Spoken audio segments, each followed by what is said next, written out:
হামজা রাদিয়াল্লাহু আনহু যখন ইসলাম তিনি কবুল করেননি, শিকার করে ফিরছিলেন। হামজা রাদিয়াল্লাহু আনহু সিংহ শিকার করতে পারতেন, সিংহ শিকার, চারটাখানি কথা মনে করছে। এরপর তিনি যখন যাচ্ছিলেন তখন এই দাসী হামজা রাদিয়াল্লাহু আনহুকে বললেন যে আপনি যদি দেখতেন কিভাবে আপনার ভাতিজাকে আবু জেহেল অপমান করলো, তাকে গালিগালাজ করলো, তাকে আঘাত করলো, তাহলে আপনি স্থির থাকতে পারতেন। হামজা রাদিয়াল্লাহু আনহু তখন বললেন, আওয়া ফাআলা হাযা, সে কি সত্যিই কাজ করেছে? সেই দাসী বলল, বেলা ওয়াল্লাহ, আল্লাহর কসম করে বলছি অবশ্যই সেই কাজ করেছে। হামজা রাদিয়াল্লাহু আনহু বাসার দিকে না গিয়ে দারুন নাদওয়া অর্থাৎ মক্কার ওই যেটা কাবা দেখেন সেখানে গেলেন। সেখানে দেখলেন সেখানে আবু জেহেল তার দলবলকে নিয়ে সেখানে দাঁড়িয়ে আছে। হামজা রাদিয়াল্লাহু আনহু ঘর থেকে নেমেই আবু জেহেলের কলার ধরলেন এবং প্রচণ্ড জোরে একটা ঘুষি দিলেন, প্রচণ্ড জোরে। বলে দেয় আবু জেহেল কিন্তু ওই সময়কার মক্কার রাষ্ট্রনেতা, মক্কার গোত্রের সব গোত্রের কিন্তু বনু মাখজুমের সর্দার। হামজা রাদিয়াল্লাহু আনহু এই কাজটা করলেন এবং বললেন, রুদ্দাহা ইন ইসতাতা, তো যদি ক্ষমতা থাকে আমাকে ঘুষি মেরে ফেরত দে, যদি ক্ষমতা থাকে, রুদ্দাহা ইন ইসতাতা, ক্ষমতা থাকলে আমার গালেও একটা মেরে দেখা, কথাটা তো এরকম আর কি। আবু জেহেল কিছু করতে পারলো না। হামজা রাদিয়াল্লাহু আনহু বললেন, ইন্নী উশহিদু আল্লা ইলাহা ইল্লাল্লাহ ওয়া আকুলু মা ইয়াকুল, আমি সাক্ষ্য দিচ্ছি আল্লাহ ছাড়া কোনো মাবুদ নাই, আমার ভাতিজা যা বলে আমিও তাই বলি। রুদ্দাহা ইন ইসতাতা, যদি তোমার ক্ষমতা থাকে তাহলে আমাকে আঘাত করে দেখাও, আজকে থেকে আমি তার দলে, সে যা বলে আমিও তাই বলি। হামজা রাদিয়াল্লাহু আনহু ছুটলেন তার ভাতিজার দিকে, দারুল আরকামে গিয়ে তাকে পেলেন এবং সেখানে গিয়ে বললেন, ইয়া ইবনে আখি, হে আমার ভাতিজা, কুনতু আনসুরুকা বিল হামিয়া, আমি তোমাকে এর আগে আত্মীয়তার সম্পর্কের জন্য প্রোটেক্ট করতাম, ওয়ালান আনসুরুকা লিল ইসলাম, আর আজকে থেকে আমি তোমাকে ইসলামের জন্য প্রোটেক্ট করবো ইনশাআল্লাহ। এই ঘটনায় রাসূল সাল্লাল্লাহু আলাইহি ওয়াসাল্লাম এত খুশি হয়েছিলেন, তিনি হামজা রাদিয়াল্লাহু আনহুকে একদম বুকে জড়িয়ে ধরে চুমু খাইলেন। আর যখন হামজা রাদিয়াল্লাহু আনহু উহুদের মাঠে শহীদ হন, আমাদের নবীজি অঝোর নয়নে কেঁদেছেন। তার শাহাদাতের দৃশ্য যদি দেখতেন, আমরা যদি দেখতে পারতাম, তাকে বর্ষা নিক্ষেপ করে হত্যা করা হয়েছে, বর্ষাটা তার কলিজা ভেদ করে পিছন দিয়ে বের হয়েছে, চোরাগুপ্তা হামলা চালিয়ে, কারণ সামনে থেকে তাকে মারার ক্ষমতা ছিল না। আজকেও ইসলামকে সামনে থেকে শেষ করা এত সহজ না, এই জন্য পিছন থেকে সবসময় চক্রান্ত করতে থাকে এরা, কিভাবে কোথায় কি লাগায় দেওয়া যাবে, কিভাবে কি করা যাবে। আর তার কলিজাটা হিন্দা ছিঁড়ে দাঁত দিয়ে কামড়ানোর চেষ্টা করেছিল। এই হচ্ছে আমাদের শেকড়ের পূর্বপুরুষরা। তাই এই ঘটনাটা উমর রাদিয়াল্লাহু আনহু দেখেছিলেন ওই দিন, এই ঘটনাটা উমর রাদিয়াল্লাহু আনহু দেখলেন এবং বাসায় গিয়ে তিনি চিন্তা করতে থাকলেন যে সব ফাসাদের মূল মনে হয় মুহাম্মদ, এই ব্যক্তিটার কারণেই আরবের মধ্যে বিভক্তি সৃষ্টি হচ্ছে, ফিতনা ফাসাদ সৃষ্টি হচ্ছে। তাহলে আমার করণীয় কি? আমিও তো একটা গোত্রের নেতা, তিনি আদি গোত্রের নেতা ছিলেন, তো তিনি খোলা তরবারি হাতে চললেন, এবার তিনি নবীজিকে হত্যা করলেন।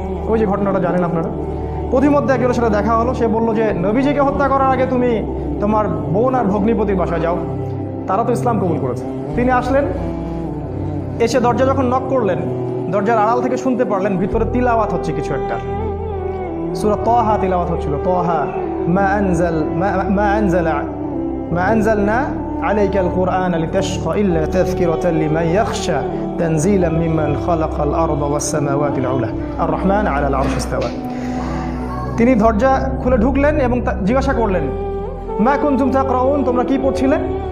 বোন অস্বীকার করলো যে আমি কিছু না, তাহাদ্দাসনা বাইনানা, আমরা পরস্পরে কথা বলছিলাম। তখন তিনি বললেন যে ফালা তাকরিবা কুনতু সামিআতু ইন্নাকুমা সাবাতুমা, তিনি বললেন যে আমি শুনেছি তোমরা দুইজনে সাবা হয়ে গেছো, মানে বেদিন হয়ে গেছো, মিথ্যা বলবে না আমার কাছে। তখন তার ভগ্নিপতি বললেন, ইয়া ওমর হাল রাইতা হাক্কান ফি গায়রি দীনি, এই কথাটা বললেন, হে ওমর তুমি কি ইসলাম ছাড়া অন্য কোনো দিনের মধ্যে হক খুঁজে পেয়েছো? তখন তিনি বুঝতে পারলেন সত্যি সত্যি ইসলাম কবুল করেছে। তিনি মারধর শুরু করলেন, এক পর্যায়ে বোনকে থাপ্পড় মারলেন, রক্তাক্ত হয়ে গেলেন এবং তার বোন তখন তার নাকের উপরেই বললেন যে শাহিদতু আল্লা ইলাহা ইল্লাল্লাহ ওয়া আন্না মুহাম্মাদান আবদুহু ওয়া রাসূলুহু ইফআল মা শি'তা, তোমার যা ইচ্ছা তুমি তাই করো, আমি সাক্ষ্য দিচ্ছি আমরা যে আল্লাহ ছাড়া কোনো ইলাহ নাই এবং মুহাম্মদ আল্লাহর রাসূল সাল্লাল্লাহু আলাইহি ওয়াসাল্লাম। উমর রাদিয়াল্লাহু আনহু ঠান্ডা হলেন এবং যেহেতু বোনকে মারছেন, একটা ভালোবাসা তো কাজ করে, মাথা যখন ঠান্ডা হলো তিনি জিজ্ঞাসা করলেন যে তোমরা কি পড়ছিলে? তিনি বললেন, নাচিন ইয়া উখতি, আমাকে ওই কাগজটা দাও হে আমার বোন, আমি একটু পড়ে দেখি। প্রথমে তিনি দিতে চান নাই, পরে তার ভগ্নিপতি বললেন, তার স্বামী তাকে বললেন যে ইশারা করলেন তাকে দেও, কারণ তারা জানতেন উমর রাদিয়াল্লাহু আনহু একজন স্বচ্ছ মনের মানুষ ছিলেন, মানে হয় হকের পক্ষে নাহলে বাতিলের পক্ষে, মন একদম ফ্রেশ, ভিতরে কোনো প্যাচ নাই, মানে আমাদের মতো না কিন্তু, মানে কিছু কিছু হকে আবার কিছু কিছু বাতিলে, দেখেন না সুবিধা খোঁজে, আজকে যদি অনুকূল থাকে তাইলে প্রতিকূল থাকলে নাই, এই টাইপের ছিলেন, একদম স্ট্রেট ফরওয়ার্ড যে আমি হয় এদিকে আছি না এদিকে।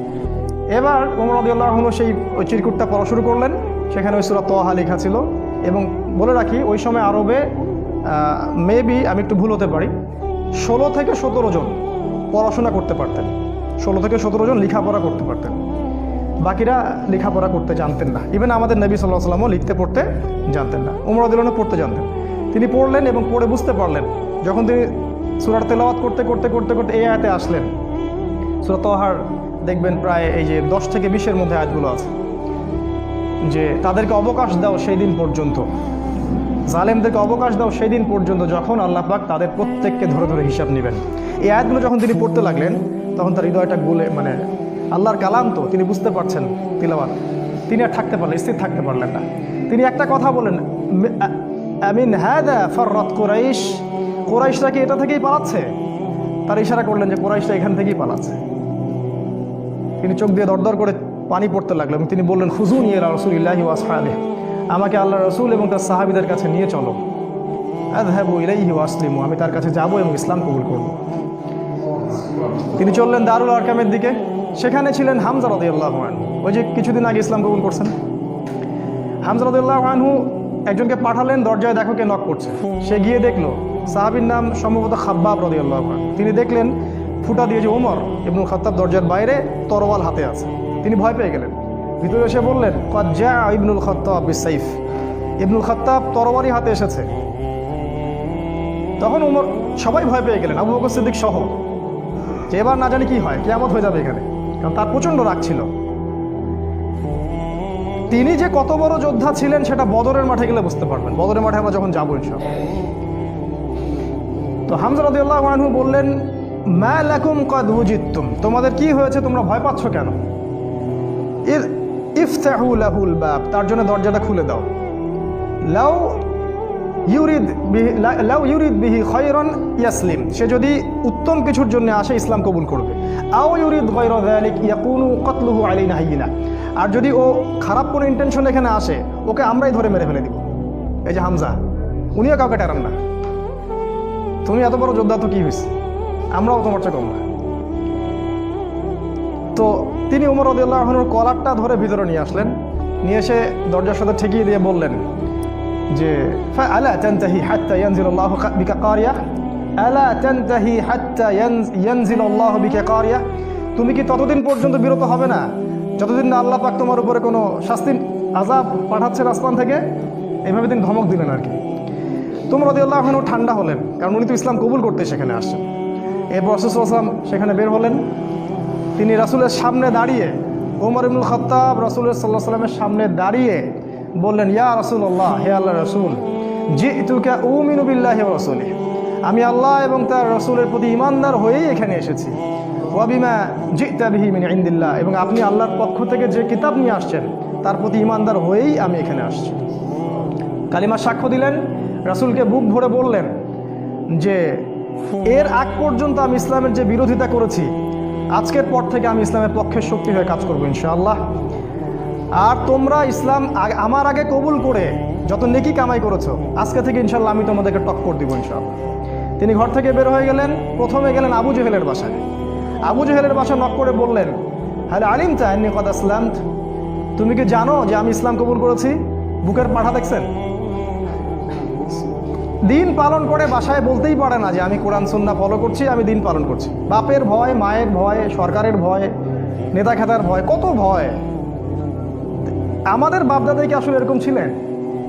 তিনি আবু জেহেলের বাসায় গিয়ে বললেন, তুমি কি হাল আলিমতা আন্নী ক্বাদ আসলামত, আবু জেহেল তুমি কি জানলা যে আমি ইসলাম কবুল করছি? আবু জেহেল আকাশ থেকে পড়লো, হাল ফাআলতা হাদা, তুমি কি সত্যি এটা করেছো? লা তাফআল, এটা করিও না। ও ভয় পেয়ে যাচ্ছে, কারণ এ তো ইসলামে গেলে খবর আছে আমাদের। তখন উনি চোখ মুখ বড় করে বলেছেন, বাল ফাআল, আমি অবশ্যই ইসলাম কবুল করেছি। এরপরে গেলেন ওয়ালিদ বিন মুগীরার বাসায়, ওখানে একই কথা বললেন। তারপর আরেক কাফেরের বাসায় আরেক একই কথা বললেন। এরপর আসলে কাবা ঘরে এসে বললেন যে ইয়া আইয়ুহান নাস, হে হে হে লোক সকল, ই'লামু আন্নী ক্বাদ আসলাম, তোমরা জেনে রাখো আমি ইসলাম কবুল করেছি। ওয়া আন শাহিদতু আল্লা ইলাহা ইল্লাল্লাহ ওয়া আন্না মুহাম্মাদান রাসূলুল্লাহ, আমি সাক্ষ্য দিয়েছি আল্লাহ ছাড়া কোনো মাবুদ নাই, মুহাম্মদ সাল্লাল্লাহু আলাইহি ওয়াসাল্লাম আল্লাহর বান্দা এবং রাসূল। এরপরে লোকজন তাকে মারা শুরু করলো, সবাই তাকে মারা শুরু করলো, পারতেছিল না তার সাথে, তিনি একাই 8-10 জনকে ডিফেন্ড করতেছিলেন। এক পর্যায়ে সেখানে আরও কিছু গোত্রনেতা আসে এবং তাদের মারামারিটা বন্ধ করে দেন। এবার দেখেন, মারামারি বন্ধ করে দিয়ে একজন ওমর রাদিয়াল্লাহু আনহুকে বলছিলেন যে আফালা কুনতা কাতামত, ওমর তুমি কি চুপ থাকতে পারতে না? এই যে আমাদের হিকমা আছে না, চুপ থাকো, ওমর তুমি কি চুপ থাকতে পারতে না? ওমর ইবনুল খাত্তাব বলছেন ওয়াল্লাহি লা আকতুমুল হাক্কা ওয়া হুয়া আলামু, যখন আমি সত্য জেনেছি আল্লাহর কসম করে বলছি আমি সত্যকে গোপন রাখবো না। লা উফাররিকান্নাল হাক্কা মিনাল বাতিল কামা ফাররাকাল্লাহু বাইনাল লাইলি ওয়ান নাহার, আমি সত্যকে মিথ্যা থেকে আলাদা করে দিব ঠিক যেমন করে আল্লাহ রাত থেকে দিনকে আলাদা করে দেন। এই ঘটনার পরে তার নাম হয়েছে আল ফারুক, পার্থক্যকারী। যেমন করে মিরাজের ঘটনার পর আবু বকর সিদ্দিকের নাম হয়েছে কি? সিদ্দিক। প্রত্যেকটার পিছনে একটা ঘটনা আছে, পড়তে হবে, এগুলো জানতে হবে। আপনি ওই রাজ্যে বিচরণ করবেন তখন ইনশাআল্লাহ। এবার ইসলাম শক্তিশালী, কারণ বড় বড় দুইজন নেতা আমাদের পক্ষে। মনে করেন পুতিন আমাদের পক্ষে, মনে করেন ওই আরও বড় বড় কিছু নেতা আমাদের পক্ষে। এখন ইসলাম শক্তিশালী, তাদের কাছে ক্ষমতা আছে, লোকজন জলবল আছে, আর অর্থ সম্পদ আছে। এবার রাসূল সাল্লাল্লাহু আলাইহি ওয়াসাল্লাম এর কাছে গিয়ে ওমর রাদিয়াল্লাহু আনহু বললেন, ইয়া রাসূলুল্লাহ আলাসনা আলাল হক আলাইসু আলাল বাতিল, এভাবে বলতে থাকলেন, আমরা কি হকের উপর নাই, ওরা কি বাতিলের উপর নাই? আলাসনা মুসলিমান, আমরা কি মুসলিম না? আলাইসুল মুশরিকিন, তারা কি মুশরিক না? আমরা কেন এখানে গোপনে এভাবে ইসলামের দাওয়াত দিব? আজকে থেকে প্রকাশ্যে দাওয়াত দিব। এই তারপর থেকে ইসলামের প্রকাশ্য দাওয়াত শুরু হলো এবং মিছিল করতে করতে তারা কাবা ঘরে গেলেন এবং সবাই স্লোগান দিতে থাকলেন লা ইলাহা ইল্লাল্লাহ মুহাম্মাদুর রাসূলুল্লাহ, লা ইলাহা ইল্লাল্লাহ মুহাম্মাদুর রাসূলুল্লাহ। এবার আরবের লোকরা জাজল্যমান একটা দৃশ্য দেখতেছে, রেভলিউশন। হঠাৎ করে এই যে 50, 60, 70 জন মানুষ বের হচ্ছে রাস্তায় এবং কালিমার স্বাক্ষর দিচ্ছে। ওই সময় কিন্তু এই পপুলেশনটা খুব কম না, একটু বেশি। এবার নির্যাতনের মাত্রা আরও বাড়তে থাকলো। আমাদের হাতে অল্প সময় আছে, আমি 5 মিনিটে শেষ করছি ইনশাল্লাহ। নির্যাতনের মাত্রা বাড়তে থাকলো এবং এক পর্যায়ে সাহাবীদের প্রতি এমন মর্মান্তিক নির্যাতন করা হলো। কিছু নমুনা আপনারা জানেন, ওই যে বিলাল রাদিয়াল্লাহু আনহুর ঘটনা, সুমাইয়া রাদিয়াল্লাহু আনহার ঘটনা, আবার খাব্বাব, তারপরে মুসআব বিন উমাইর, এদিকে উসমান রাদিয়াল্লাহু আনহু, ইভেন আবু বকর সিদ্দিক, সমস্ত সাহাবীকেই টর্চার করা হলো। মানে ফিজিক্যাল, মেন্টাল, ইকোনমিক্যাল, এমন কোনো টর্চার নাই যেটা করা হয়। এরপর রাসূল সাল্লাল্লাহু আলাইহি ওয়াসাল্লাম তাদেরকে বললেন আবিসিনিয়ায় তোমরা হিজরত করো, দিন কায়েম। দেখেন, অনুকূল পরিবেশে এখন আমরা প্রকাশ্যে দাওয়াত দিচ্ছি, এখানে নির্যাতন হচ্ছে, ওখানে কিন্তু বোম ব্লাস্ট করছি না। আমরা বলছি যেখানে দিন পালনের সুযোগ আছে, অনুকূল পরিবেশ আছে, তোমরা সেখানে চলে যাও। সাহাবীরা চলে গেলেন ইথিওপিয়ায়, ওই যে আমি গতদিন খুতবায় বলেছিলাম, আবিসিনিয়ায়। ওখানে একজন বাদশা ছিলেন, সেই বাদশার নাম নাজাশি। সে ছিল একজন খ্রিস্টান নাসারা, একজন খ্রিস্টান আমাদেরকে আশ্রয় দিল। সব খ্রিস্টান এক না, সব খ্রিস্টান এই পশ্চিমা সভ্যতার মতো ওই ছেলে ছেলে বিয়েকে জায়েজ বলে না। এরা গডলেস পিপল, এই পৃথিবীর সবচেয়ে বড় জালেম এবং ফেরাউন এরা, এবং আবু জেহেলও বটে।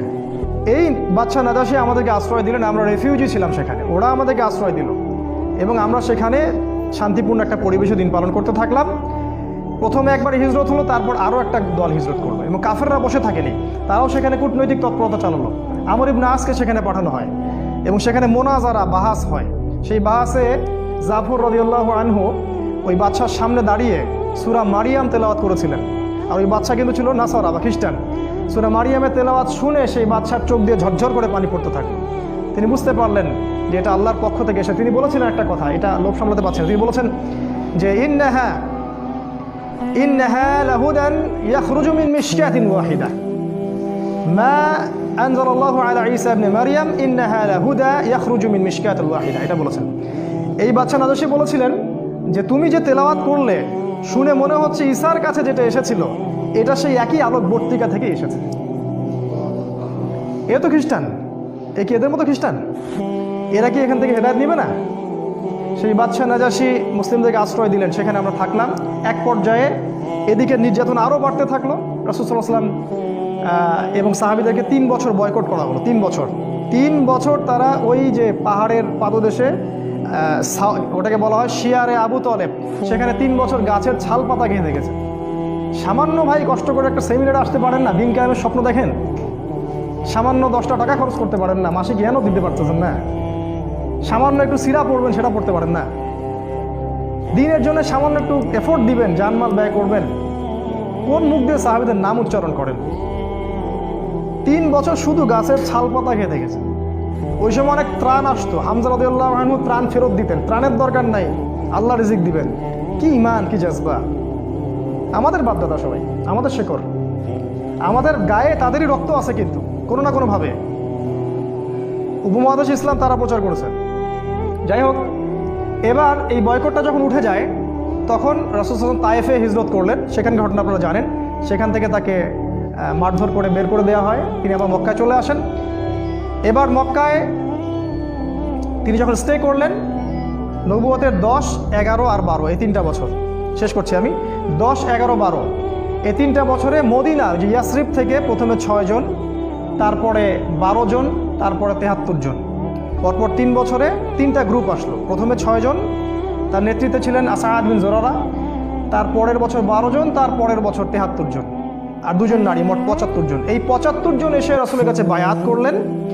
বায়াত করে রাসূলকে বললেন যে আপনি মদিনায় হিজরত করেন। এবার রাসূল সাল্লাল্লাহু আলাইহি ওয়াসাল্লাম সাহাবীদেরকে নিয়ে মদিনায় হিজরত করলেন। আর মদিনায় হিজরত করার পরে সেখানে ইসলামিক স্টেট বা খিলাফা স্টেট কায়েম হলো। তারপরে দিন কিভাবে কায়েম হলো সেটা আমরা ইনশাআল্লাহ সালাতের পর শিখবো ইনশাআল্লাহ। জাযাকুম। আসসালামু আলাইকুম ওয়া রাহমাতুল্লাহ।